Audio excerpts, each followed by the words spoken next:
Ang pakikipagsapalaran sa ibang bansa ay hindi madali para lang tayo ay makatulong at matugunan ang mga pangangailangan ng mga mahal natin sa buhay.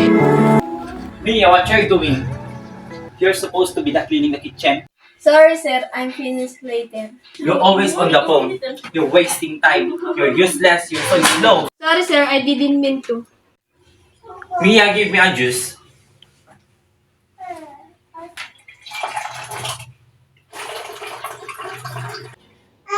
Sir, your juice. My God, Mia, the day is not giving. My God, Mia, what are you doing? You're so clumsy. Sorry, sir. I need to replace you. Sir, forgive me. If your performance is not going better, I fire you.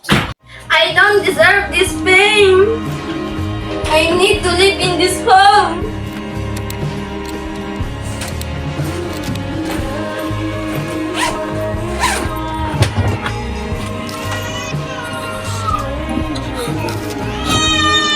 Mia, where are you going? I'm going home na, sir. Cannot. I don't give you a permission. Sorry, sir, but you're too nowhere. What? Ruel? Ah!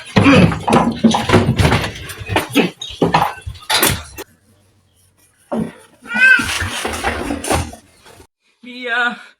Mia! Kahit alam nating mahirap, mas pinipili pa rin nating lumayo at nabigyan ng magandang buhay ang mga mahal natin. Kahit hindi natin alam ang mangyayari sa atin, mapapabuti kaya o malalagay tayo sa kapahamakan? Ganyan lagi ang mga tanong ng isang OFW.